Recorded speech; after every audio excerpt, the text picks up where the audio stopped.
Hello internet, and today's video is actually going to be an announcement for something. So if you guys are not familiar with Book Roast, she is going to be holding a month-long readathon in April, Harry Potter related.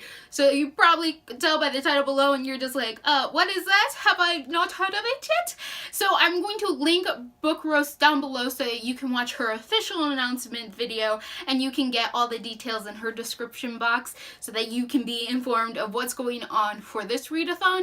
But it is one that I'm really excited to enjoy, being the Harry Potter nerd that I am. So, little background on this readathon. It is going to be a Harry Potter based readathon based off of the OWL exams, the ordinary wizarding level test that all wizards have to take in grade 5. We're going to go through. There are some prompts for each subject that you want to take a OWL in.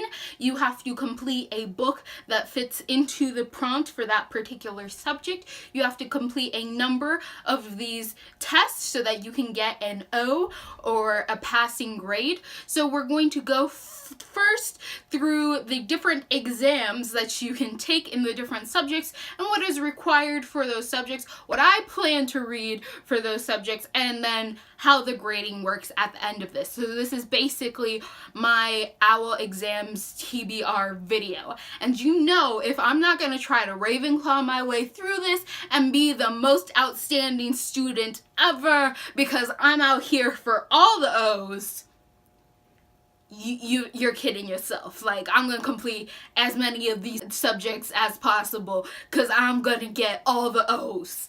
You know it. So let's go through the 12 subjects. The first subject is Ancient Ruins. For this, you have to read a book that has a symbol on the cover. For this, I'm going to read a Bone Season. It has some weird funky symbol on the cover and I own it, so might as well. The second subject is Arithmancy. Read a book with a number on the cover or in the title. For this, I'm going to read 9 Fox Gambit by Yoon-Ha Lee. This is something I was already planning to read for the SFF BookTube Award, so I'm definitely going to read it for this. Next is Astronomy, a book that is science fiction. For this, I'm thinking I'm going to read A Closed and Comment Orbit.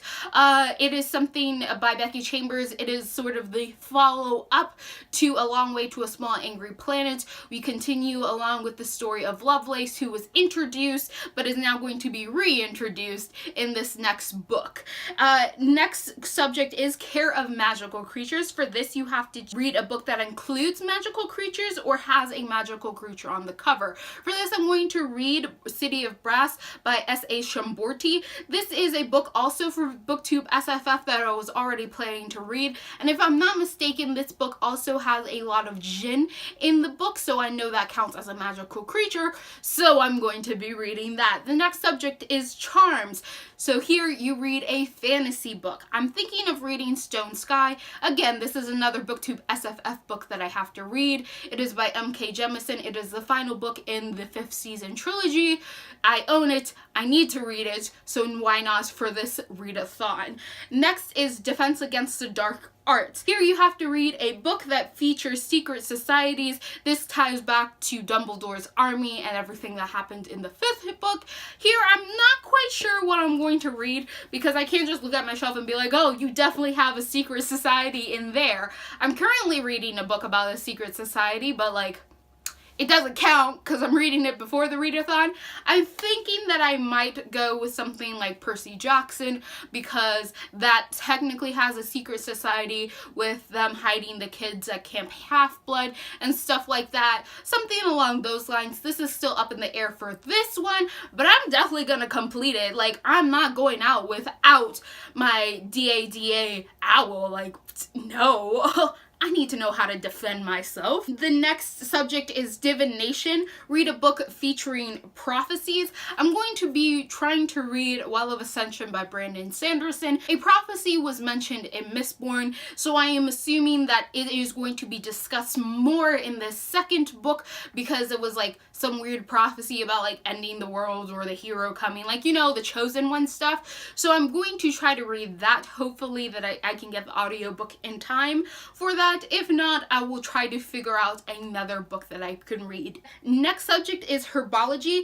Here you have to read a book with nature related words in the title, words in the title. Here I'm going to go with Wild Beauty. If you've seen the cover by Anne-Marie McLemore, you can see it has a lot of nature on it. It has stuff to do with fairies and the forest, and I feel like wild is something that is heavily associated with nature and outdoor things, so I'm sure it counts. And then next we have History of Magic. For here, we're going to read a historical fiction. While I'm not a big fan of historical fiction, I have been wanting to read The Diviners by Libba Bray.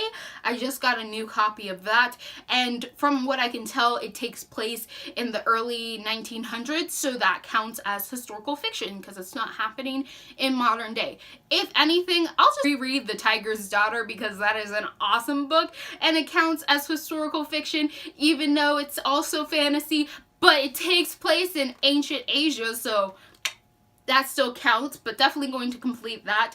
The next subject is Muggle Studies. This is probably going to be the only exam I will not be taking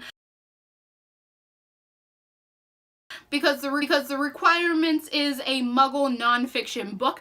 I do not like nonfiction, so I probably won't be completing this. And yes, I am in college, and yes, that means I'm kind of forced to read several nonfiction books, but that's more skimming than reading, so that probably will not be an exam that I complete anytime soon.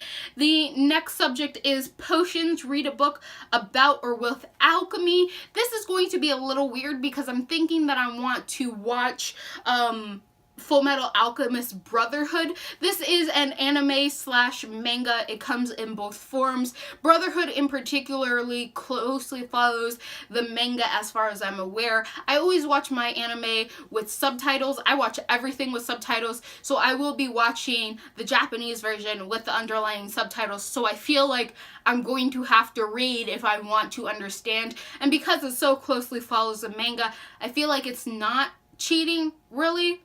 It might be, but I don't care. I feel like I'm still gonna get by with it anyway. It heavily deals with alchemy. If you're not familiar, it's kind of in the title, Full Metal Alchemist. So, planning to watch at least 10 episodes of that. It is one of the only anime that is of the big animes that I haven't watched. I'm rather ashamed of myself. So I'm gonna remedy that in the course of this readathon. And then the last exam that you can take is Transfiguration. Read a book with transfiguration or shapeshifting in it, or something with a cat on the cover, because Professor McGonagall transforms into a cat when she uses her the magic. I can't. It just flew out of my head. When she's in a magus, she turns into a cat, right? So that counts. I'm not quite certain about this one either. I can't remember. Yeah, I can't think of any shape-shifting books that I have on my shelves. I do have Circus Mirandus. I can't remember who the author is by that. It's by Beasley, someone Beasley. And that has a tiger on the front cover of that book. So I may read that if I don't find anything that's more specifically in relations to shape-shifting or transfiguration. So we're gonna see, because I'm sure that I'm going to read other books outside of this readathon, so there's going to be other books that may eventually apply to these that I just haven't discovered yet because I'm not reading them at the moment. So everything's kind of up in the air. This is sort of what my TBR is like. Another thing that you have to remember when making your TBR for this is, for this particular readathon, there is no crossing of books. You cannot read one book and that completes 2 subjects. It can one book per subject. There is no cross reading for the challenges in this readathon. So if you want to pass all of your exams, you gotta read 12 different books. That's just gonna have to be how it is. So to ensure that you get an O, here's kind of the grading scale that was given for this readathon. You get a troll if you read absolutely nothing. If you complete none of the exams, you get a troll. You're just awful, right, at being a wizard.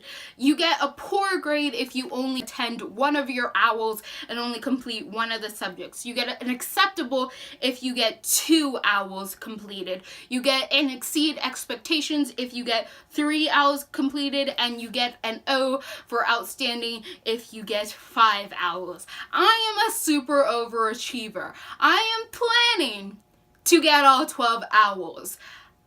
I want all 12 owls. I can't go to the real Hogwarts, so I'm going to settle for this and do the one thing that I excel at and read my ass off so that I can prove that I am the best witch that ever came out of witchery school in the world. Like, I'm gonna defeat this. Like, I'm probably talking big game now. I don't know how this is gonna end up, but I think this is a really, really fun idea. So I highly suggest you go over to Book Rose. I have linked her down below. Go check out her official announcements because she does a much better job than I'm doing here. I just wanted to make you guys aware of this readathon. If you're not aware of it already, potentially you can also join. And Book Roast, you ain't alone. I'm just as big as nerd, and I'm definitely going to be joining in these challenges. So if you like what you're seeing here and you want to see more, click all those bunnies down below, and goodbye, internet.